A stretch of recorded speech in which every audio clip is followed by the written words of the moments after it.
Assalamualaikum warahmatullahi wabarakatuh. Perkenalkan, nama saya Putri Anggi Aulia dari Prodi Pendidikan Bahasa Inggris dengan NIM 18824.522. Di sini saya akan menjelaskan tentang isu sistem politik transaksional dan peran Ikatan Cendekiawan Muslim se-Indonesia. Nah, di sini yang pertama ada pengertian politik transaksional. Apa itu politik transaksional? Politik transaksional adalah praktik di mana keputusan politik didasarkan pada pertukaran kepentingan, seperti uang, jabatan, atau dukungan politik. Dan apa itu ICMI? ICMI adalah Ikatan Cendekiawan Muslim se-Indonesia, yang merupakan intelektual dan cendekiawan Muslim se-Indonesia. Mereka sering terlibat dalam diskursus politik, baik sebagai lembaga yang memberikan nasihat kebijakan atau sebagai aktor aktif dalam proses politik. Nah, di sini ada ciri-ciri politik transaksional, yaitu yang pertama ada pengaruh uang lebih dominan. Yang kedua, kepentingan individu atau kelompok lebih diutamakan. Dan yang terakhir, minimnya transparansi dan akuntabilitas. Nah, adapun dampak yang disebabkan dari politik transaksional, yang pertama dari sisi negatif, yaitu yang pertama korupsi yang meluas.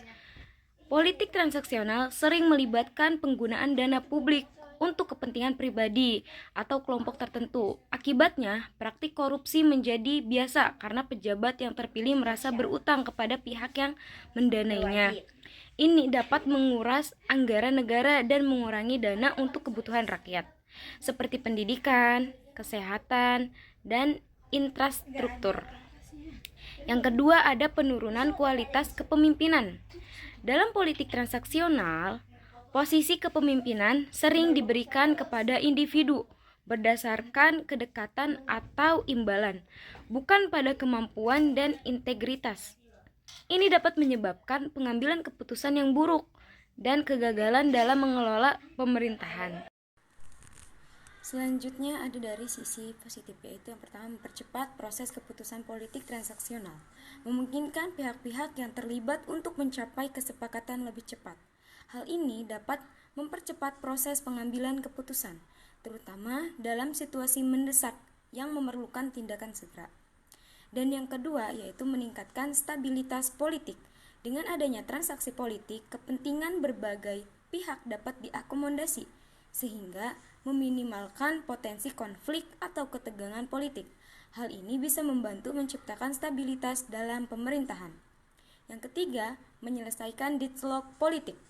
Ketika ada kebuntuan dalam proses legislatif atau pengambilan keputusan lainnya, politik transaksional bisa menjadi jalan keluar untuk mengatasi deadlock tersebut.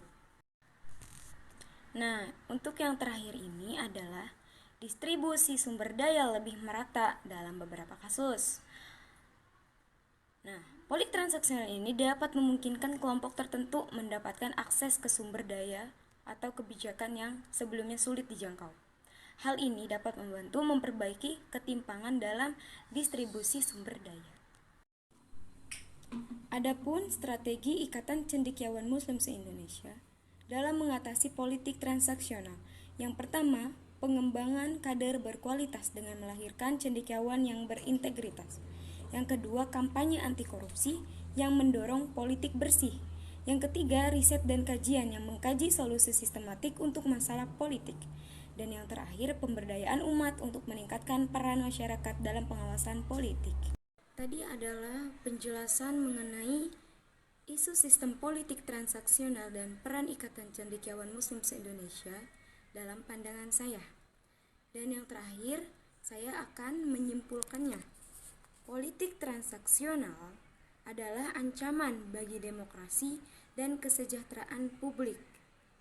Ikatan Cendekiawan Muslim memiliki potensi besar untuk menjadi agen perubahan melalui pendidikan, advokasi, dan kolaborasi.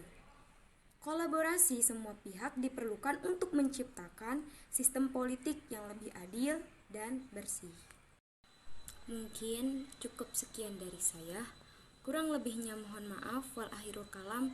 Wassalamualaikum warahmatullahi wabarakatuh.